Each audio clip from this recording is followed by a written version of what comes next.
ati asimamililie blood water. Ni kukosa tumekosa madaktari wa kufanya hiyo kazi? No, this is not normal. Already hiyo ni kingpinship mnaletewa kwa nchi. Afterwards unasikia watu wanaongea wanasema, "No, Uhuru ni mzuri, angetuachia Ngina." Mwingine unasikia anakuambia, huyu na yeye ni mzuri, anatuachia sasa huyu mwingine. Seriously, sisi si watoto? Ama hatuna mababa? Ama mababa zetu si watu? Ama hiyo government inatakana kukua only them for them na sisi tukue chini tunakanyango kila wakati? I thought we are in a democracy yenye mtu mwenye ametoka huko chini anaweza panda juu na akajirudisha yeye mwenyewe chini ama akaanguka. Lakini sasa inakaa ni kama hao watu huko juu, hiyo ni wall yao na wameweka China wall yao yenye hakuna mtu mwingine anatakana kuingililia hiyo nchi ama atakini kuingia on that side. Na sisi tuko hapa tunaklapia hiyo nyang'au ya mtu mwenye anakuja kusimama mbele yetu, anakuja kutuambia ati yeye ni baba yake ni poor. That man was not poor. That man was not poor. Baba yangu ni poor. Naweza sema. Na sina uoga ni kusema hivyo. Amekanyanga barabarani na akauza gikomba ama nini, huyo ni poor. Mtu wa jana mwenye amesukuma hiyo inaitwa aje mkokoteni ni poor. Mama wa samaki ni poor. But huyo si poor. Tafadhali Gabriel, please. Can you? Thank you. So please mwache kuwekea already kingpinship ya watu wengine mwenye nyinyi wenyewe hamja vote on, hamkupatiwa. Yani how many youths do we have in that country? We have so many youths, so many brilliant ones. Hata wengine wanatoka out of the country, they go outside the country and they do marvelous things. They stand in the most beautiful posts in the world and they are showing themselves showing ati mimi ni Mkenya from my country Kenya, I have come here na nimeweza. But that opportunity hakupewa kwa sababu nyang'au ilipewa hiyo place, ilipewa mtu mwingine. Hakukufanyiwa interview, hakukufanyiwa anything to concerning open tender ya kuonesha okay, there was 100 people who came, there are 60 people who did the best and we chose this one because of merit. Nothing, hakuna. Na huyo mtu atasimama hapo mbele na wasome. On plus anakuja mpaka kwa Twitter anawaambia come rain come sunshine, baba yangu watabakia hapo. And you are like, okay, damu yenu haichemuki on a real issue because even me siwezi ongea juu ya baba yangu hivyo because baba yangu akifanya kazi yake, hata kama yeye ni mwalimu, hata kama yeye ni pastor, hata kama yeye ni muuza ng'ombe, hata kama yeye ni nini, kazi yake ni kazi yake, and I cannot put my head in the matters of my father. The matters of my father are the matters of, if I want to stand na munichague mseme yes, we want Hannah to represent in bank, to represent in blood, and to represent in youth, to represent in agriculture, let my merit come up. Munichague by merit, but not kwa sababu ati I belong to or I was born from or nimetoka kwa. This thing has to stop. So akikuja kutusimamililia hapo mbele huyo msichana na familia yake na hizo familia zingine, please, can you turn back? Or even if not, can you walk out? There is nothing you are talking. Hakuna kitu atakufundisha mtu wa mdogo kama huyo compared to somebody who has been in agriculture for quite a while. So please, we have to do something about this thing of people being brought into the into certain industries without merit. Ndio maana afterwards unapata auntie yake ni ambassador wa hii nchi, anko yake ni mtu wa ambassador wa another nchi, and there you ask yourself, is this a family issue? It's a family issue and you are not consulted because you are not family. Can we stop this? This has to stop. Thank you very much. Yes, Anna, I want to agree. You know,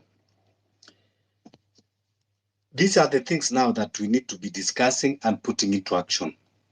Kwanza, when you go to a lot of countries, The first family, how they put it, they are always protected.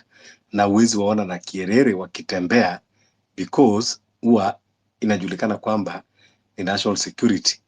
Lakini hao wetu wanatembea na kirere. Now, as the movement is going on, Charlene Ruto will be stopped. Tutaanza kumpatia stress, tutaanza pia Ruto ajue kuwa vile huwa tunauoga na watoto wetu wakitoka nje. He should also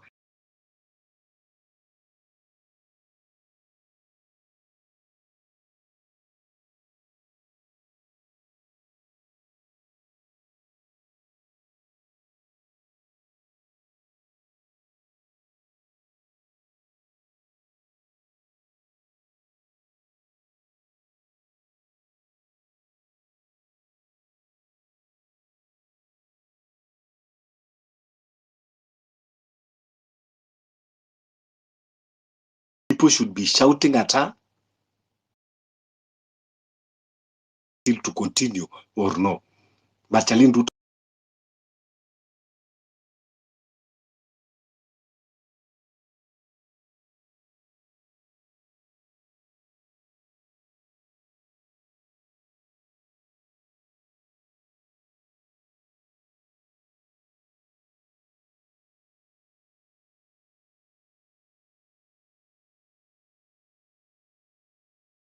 that your father kills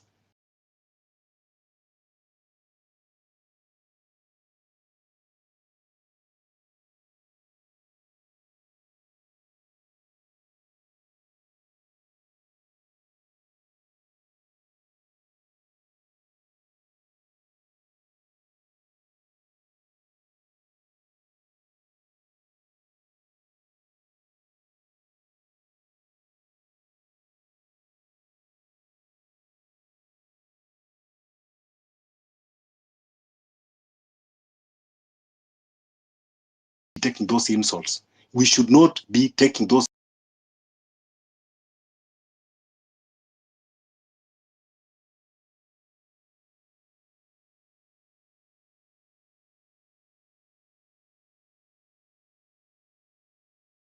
ambassador for what?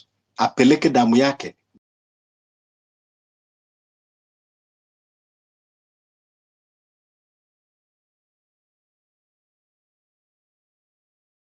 Why they are shedding blood? Actually, you are right about that. It's so blood. People should stop her anywhere she go. We will be shouting at her. We'll be scolding her until she have to be tamed.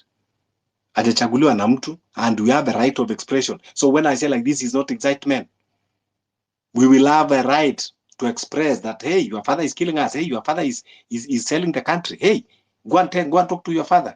Don't come and lecture us. Go and lecture your father, because he's close to you. If you think that you have brain to come and talk to us, go first and talk to your father. Let your father change. Ama namna gani? Atakujaje kutu lecture na anakaa na babake na amamka na babake asubuhi?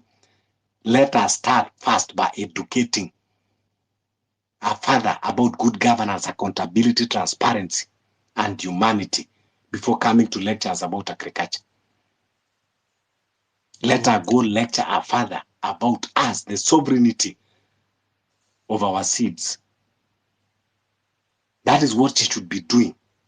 The first family are there to advise when the man is getting wrong. He might even be, he have mental problem. They need to help that man. Si kuja kutunini hapa, hawachana sisi kabisa. So people should not give her audience. Anywhere she go, she's not a pastor. She cannot lecture us in church. She don't have any background of agriculture. She cannot lecture us on matters agriculture. She cannot lecture us on matters governance because her father is the worst. She has to lecture first her father. So Charlene Ruto, yes, we should call her name. We should call her out anytime. We have another idiot, a goon.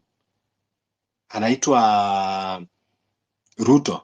And I think it's Nick Ruto. Ule mwenye amenunua matatu. It's not Nick. There's another name. Kuja kuzumbua watu. You know, kuja kuzumbua watu. How much does matatu give you? Weston Hotel that was grabbed and you already given up for now. You should go and manage that hotel. and give matatus to operate in peace. So anywhere these kids should be called to order, we will not give them audience. His father cannot be disturbing us and the kids also. Kwani how vulnerable are we in this country? Were we meant to worship one family? What do they have? They don't have brains. They don't have morals.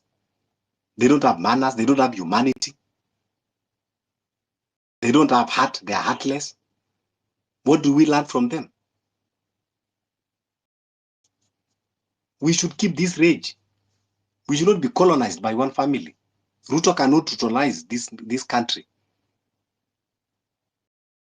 He cannot be icon that he say, we are proud with him. He has never done anything for this country, William Ruto. Hakuna kitu ambao tumejivunia. He has never, hajawahi kufanya. He has never even been employed. He has never even built any institution. What does he have for us to celebrate? If it was the children of Wangari Maathai, yes, we know that we have to.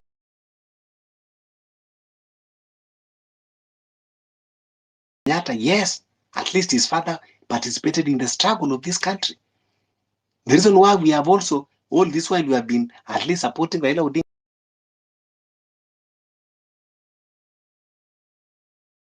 Yes, in as much as he have his own flaws, he fought for the liberation of this country, and even his father fought for the liberation of this country. William Ruto, when people were fighting for the liberation of this country, he was working for the oppressor. Alikuwa kwa organization ilikuwa inaitwa YK92. When people were fighting for multi-party and democracy,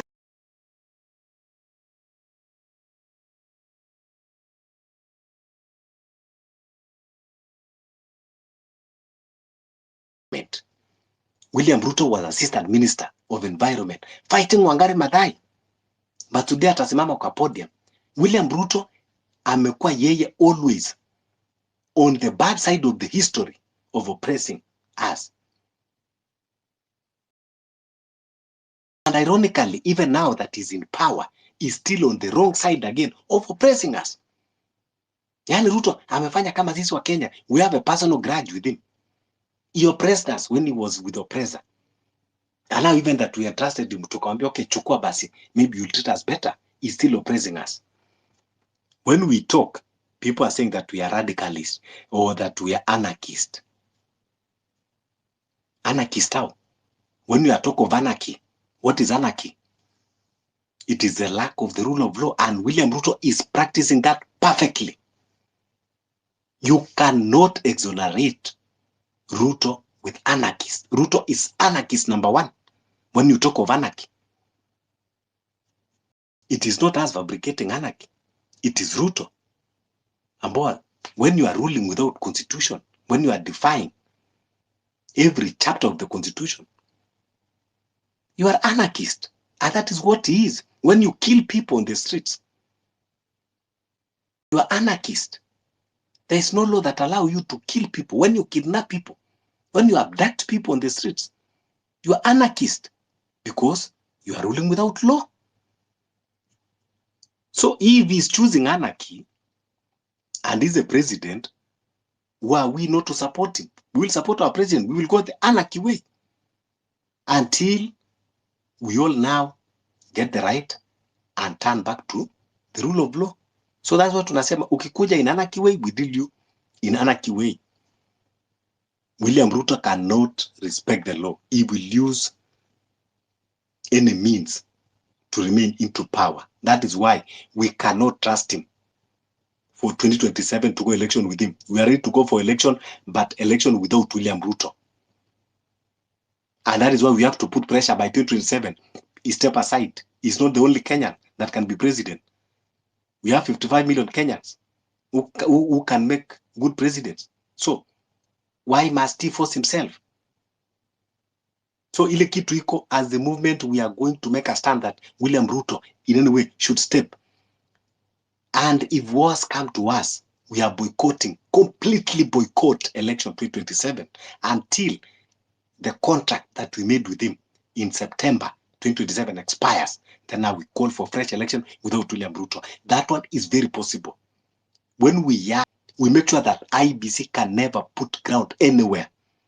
We make them uncomfortable until William Ruto resigns, and now we call for election without William Ruto, because we cannot participate in an election that we know very well the results. Yes, General. Yes, thank you very much. I am really in support of the idea you are saying. We should not give these children chance of playing with us. You know, they play with us. They think that we are entertaining the jokes that his father is putting on us. And they have taken advantage of us. The moment they stand up and they say what the projects they want to launch are projects that are supposed to benefit the youth. Which youths are they referring to? While his father is standing at the forefront in mutilating and killing youths who are standing for the truth of this nation. Have they not even ashamed? Those are the people the least that should come to the public to speak to us. Charlene Root every day speaks in each and every place. You may think she's a CS in this county. And it is high time we should also tag, we should also send that hashtag to her so that she can send the message to his father that we are not contented with any government doing with the name, anything that is called William Ruto in this county. His son has now brought the matatu along these highways here. They operate the way they want, and the people who are even using the matatus are very, very arrogant. They tell you that this one is untouchable. Are we going to live in like that? And as we bembeleza these guys, no. We should also take action. These buses, these guys has brought here on the road, they should be shown something for them to get a message. You know, these people just need a message. If something is done to that bus, I think that boy can get a message, because it's like a joke. They are taking this country like a playground where you just wake up and you do whatever you want.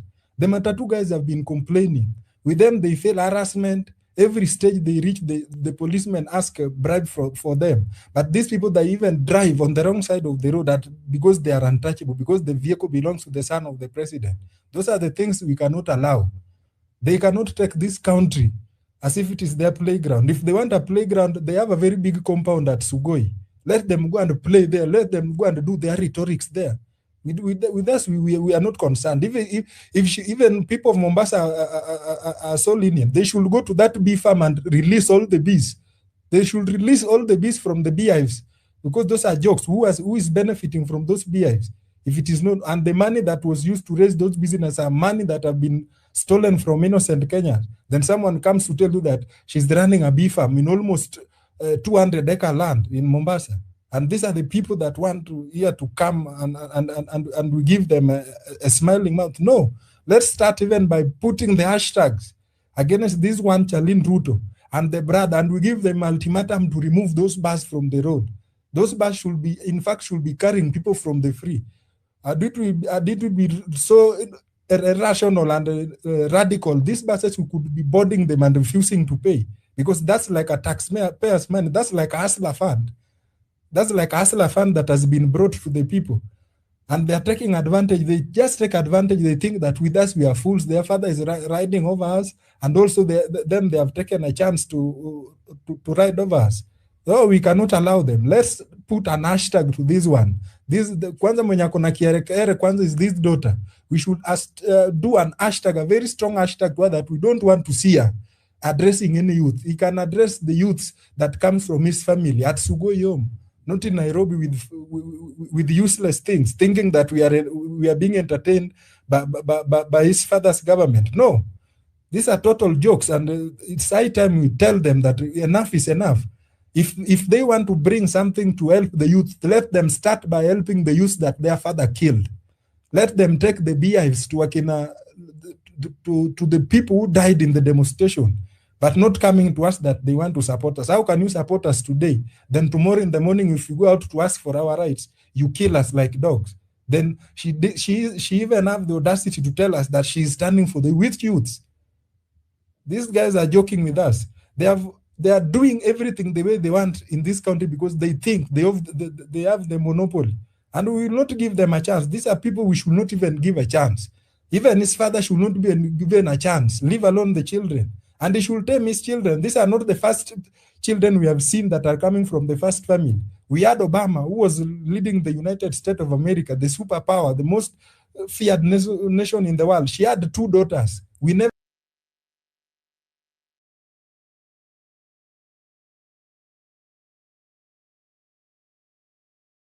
So, is it just me or we can't hear him? No, generally we lost your mic. Let's go to health data manager, then we go to Tau. To who? Here. Even be. Your problem with your mic, kindly drop and come back generally, because we are losing you. Drop and come back. Health data manager. Yes, are you able to hear me? Yes, loud and clear. Oh, thank you very much, Fabish, for this occasion. And basically, I just have very few commentaries to put across in regard to our movement. It's very clear, just to pick from generally left it from, that this is not the first family that we are seeing. Ruto's children are not the first people to become children of the president of this republic. That makes her, especially the lady Charlene, to behave like she's the president herself. To some extent, I don't even understand why a child would have such manners to stand up, especially in a situation that the country has a bad mood, just to behave like trying to clothe everything that has been into the dustbin to appear holy. You know, in such situations, if you are a wise child, you need to be always going back to prayers and advising your father accordingly, so that he cannot continue losing the image that he has built for years, or maybe that made him to become the president.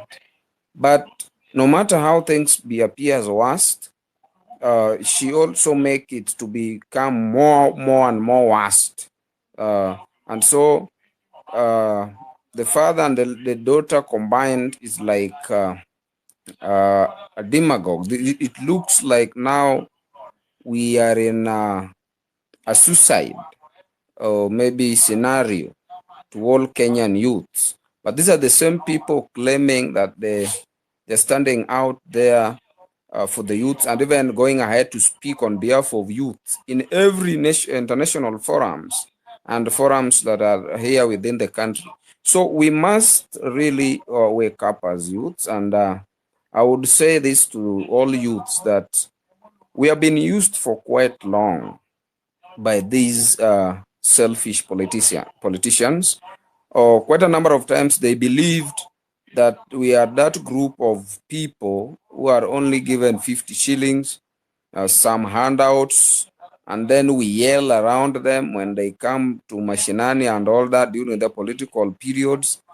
But now, I think it's just God that has made us to realize that going forward, we are not going to change anything or have a changed living style if we are going to continue in this kind of uncouth behavior that we have usually been having. So, as the movement has always held its stick, that we are going forward or with our heads high, that we are not going to stop at any point if it is not achieving our targets. And by the way, up to the point that we have reached today, I can see that we are remaining with likely or maybe one option, like the 2027 elections, which makes me to request all people who are ready to have this change in sincerity, that we must, number one, ensure that we have a voter. We go for the voter registration, we have IDs, and then we are prepared as people who are going to conduct this activity of voting process. Then number two, we must be at a position to ensure that civic education is spearheaded or encouraged to the highest level possible in every place that you are in. In fact, if we are united as youths in this process, we are going to achieve a lot without looking and anticipating into who is doing what going into the future in regard to this civic education. Let us not sit back and watch that so and so is doing this, so and so is doing this, so and so is not doing that, the other person is doing it wrong, she or he ought to have done it this way. But instead, let us come together and support each and every youth who is doing whatever they are doing, so long as it is in the common interest of our movement. In that way, we are going to beat the government from their melancholic systems of divide and rule system that this guy has been using for quite a number of time. And he's not a new person in this game. This is one guy who has worked with all these previous leaderships. He is one guy who has been in the system for quite long and understood how to reduce the political gimmicks or reducing some political pressures whenever they arise. So we can only sabotage them by coming together, going to Mashinani, having a solid movement that we had in June. By every time that we go to a place for civic education, we're able to have attention of the majority and people come to listen to us. You know, if that would happen, especially to the our influencers who are here, the influencers who are here on media, if we can embark together in one unison, the way we did during demonstrations, then we are going to manage to ensure that the majority of our population who are not enlightened well about how important elections is are going to be educated, and then when we shall be going to for 2027, all of us will be ready and the country will be ready to listen to our voices or to listen to the theme of the reason why we need a new government. But if you don't do that, then we might maybe possibly have a challenge with the change that we really need. Otherwise, may God bless you. Yeah, thank you. And you just made good submission, but what we don't subscribe together is about 2027. That is what we have said. 2027 is a piped dream. And that is what William Ruto thinks, that we are his fools, that he want to direct us to go 2027. That one can never happen. We can never go election with William Ruto. William Ruto is a tyrant, and you can never remove a tyrant in a constitutional contest. That he himself is not subscribing to the constitution. So please don't be hoodwinked to believe that you can compete in 2027 with the election that is already flawed. There is no chance, there is no possible, and we are not fools, we are not gullibles. We cannot wait for that. The commentator, go ahead.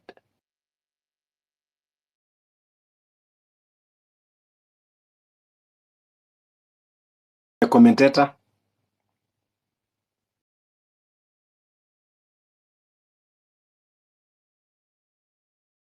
Commentator, open your mic kama unatusikia. So hii mambo ya IC now, NIS wameanza kutengeneza the hashtag, pushing the hashtag about Okia Omtata and Kivutha Kibwana. These are people that they are brought now to distract us. Ati watu waanze kusema hashtag. Do you think tukimweka Okia Omtata ati na William Ruto atamwosha?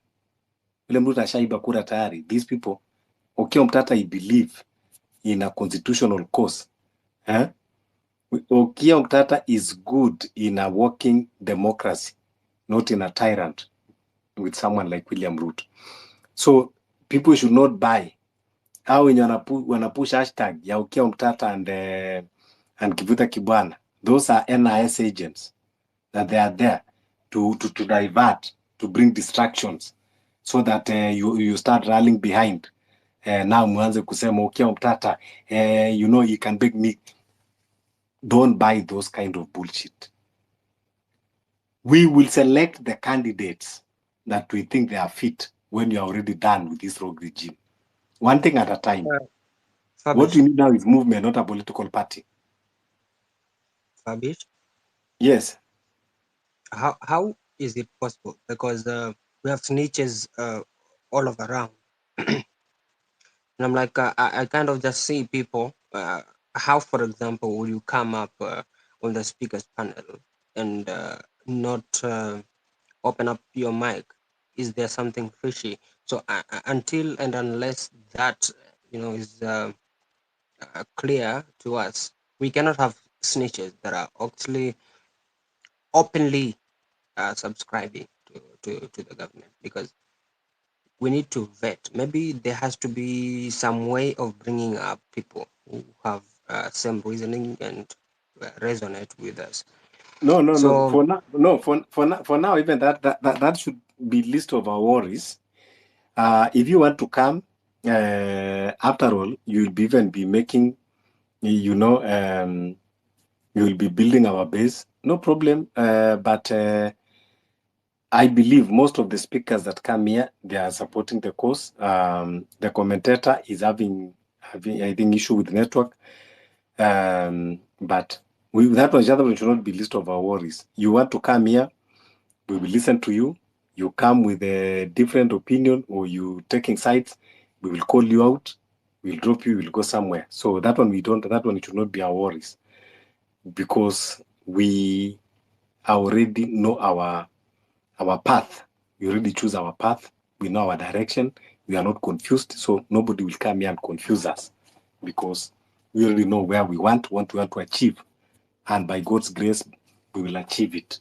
We have the will, we have the zeal, we have the strength, we have the energy. So, Jeffy, that is not what. Fabish, I think you should get to talk to somebody by the name of Elon, not Elon Musk, Elon, Elon. He has this idea of how you can send an SMS, a group SMS to everybody, especially those who are in Ushago, to talk to them about something. If it is the agricultural bill, he can target the specific farmers and you can send them an SMS. I don't know how it is done, but I think you should talk to him. I have added him in my group, because I was thinking his idea is good, because imagine wakati wa voting, you can have something you can to give the information, the right information to this specific. I do not know if he worked with the Safaricom or other things, but he knows the technology. I think you should please get to contact him, get to see if there is, ni kama hizi t-shirts zenye we usually take and we print them to certain mandamanos, and it's going to be different, because hii sasa itakuwa targeting message.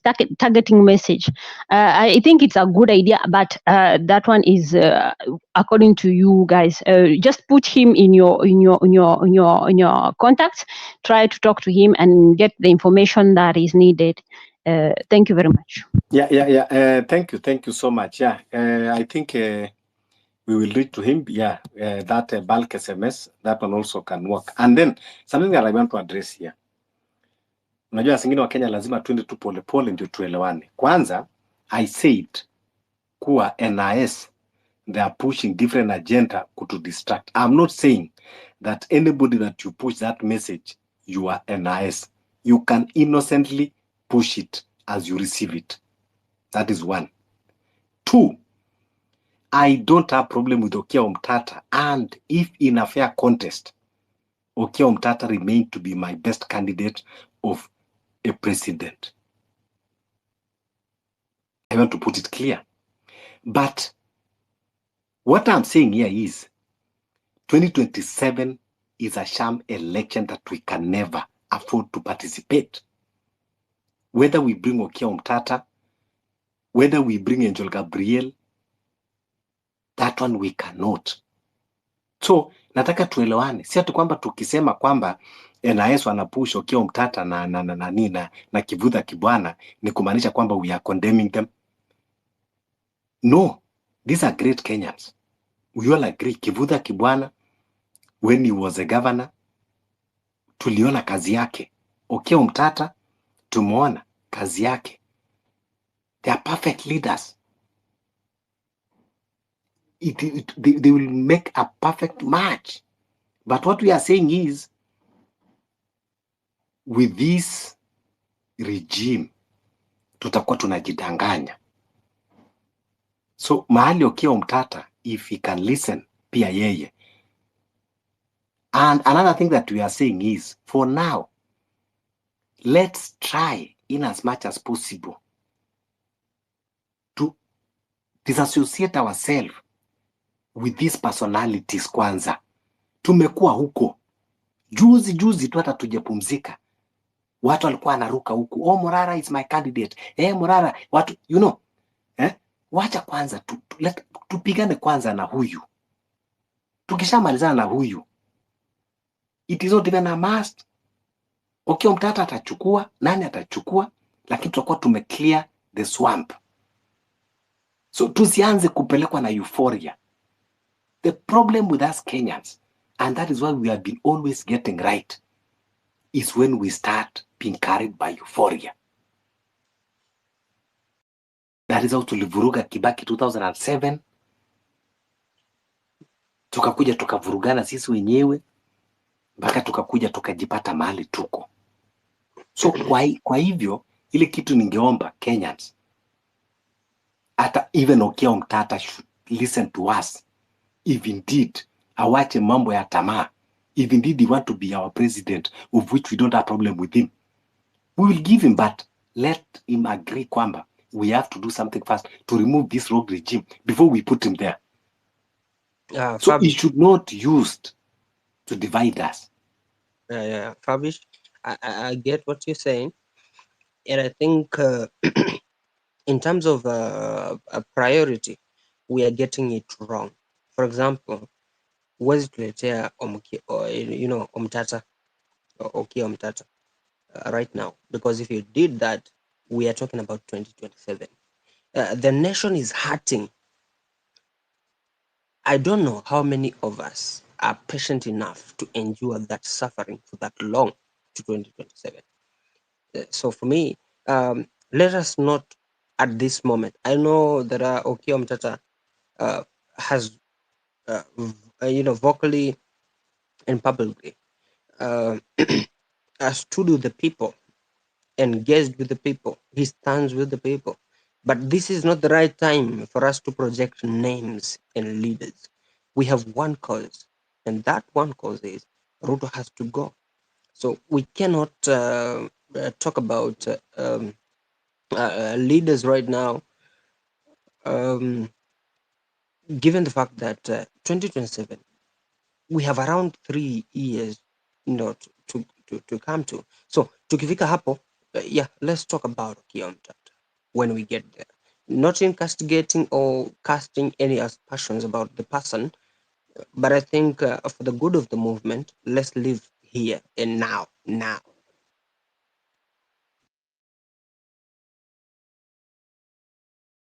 Yeah, correct. Because or else we'll be conflicted. When we start discussing about personalities, we'll be conflicted. So I would beg anybody that is supporting the movement, let's first desist from personalities. Hata juzi kuna watu ambao wamekuja wanasema Kalonzo yani I don't want to comment, but surely, but I'm forced to talk this. My good friend TG Tony Gashoka who I respect him so much, he has take sides. Kuna opportunity yeye, in as much as anapigana andani na nini, anaweza simama na Kalonzo. Now, kitu wa Kenya, because sometimes we have that something that we call selective amnesia. Kalonzo was the chairman of the NATCO when they were making NATCO report from the Azimio wing. Kimani Ichung'wah alikuwa kwingine and Kalonzo alikuwa hapa. This agreement ambao unaona isa salamu za Raila na Ruto is not start today. It was in the NATCO report. The Adani deal that Raila came the other day and sanitized it. You cannot tell me that it was not discussed in the NATCO report. If indeed Kalonzo want to come out clear and say that he support the movement, wacha atuje atukujie na the old secret ambo it was discussed in the NATCO report as it is that document. Let him table that document that is kept secret. Kama kweli Kalonzo anataka, if you want to prove to us that he have clean hands on this government, let him come out clear with that NATCO report. And then atuambie, why did he have to engage in that conversation wakiwa anapanga jinsi ya kufanya hii mongrel kind of government ambayo inaitwa government of national unity. He sat in that committee. They made agreement, they signed MOUs, including at the Oster and constitutional means of deputy president. It is something they discussed in the NATCO report. And then now here you are telling us, that is what a lot of things is happening. If we talk a lot of things here. So, watu waache kuona Kenyans are fools. You know? And then now, the same thing ambao unajua ilikuwa kwa NATCO report, now you are showing us ati wewe sasa ndio unapigania kwa koti. You create a problem and now you want to show us that you are solving the same problem that you created. Sisi tumefungua macho. So, but we don't want to be distracted now. Here we only have one goal, one duty, one assignment. First, to remove William Ruto from power by all means necessary before 2027. That is the only clarion call that we have. We don't have another call. We are not called to start personalizing personalities. Sijui nani versus who. No. Our eyes are on the board. William Ruto.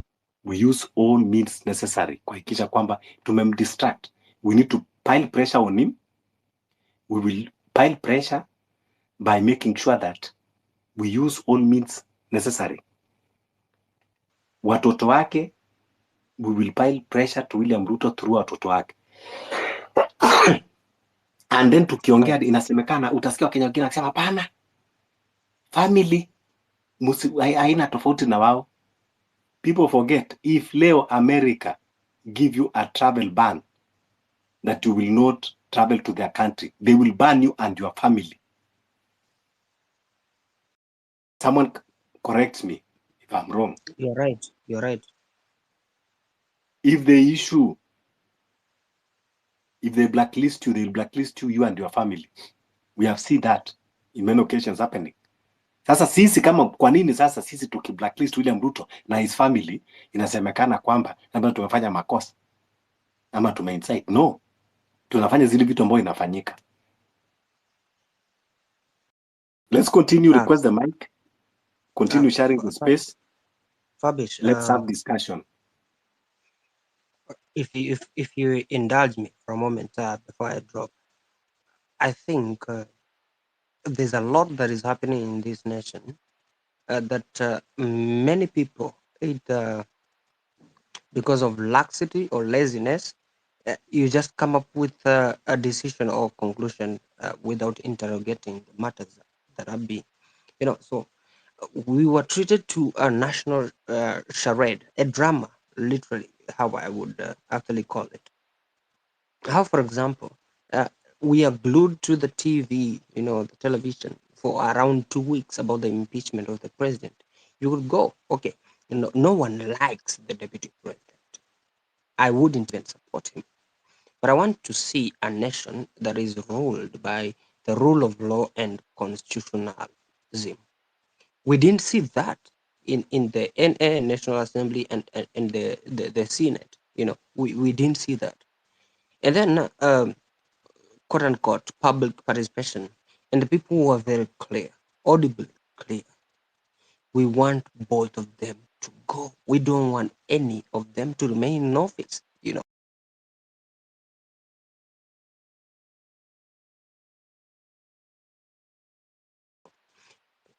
Because if Rigathi Gachagua is tribal, uh, Ruto is more tribal. If he is corrupt, Ruto is more corrupt than Gachagua. So I kind of feel like when we were treated to, on Friday, yeah, it was yesterday, the deadline of submitting comments about, yeah, extension of term limits, presidential term limits. And most Kenyans came out clearly and said, no, we don't want this.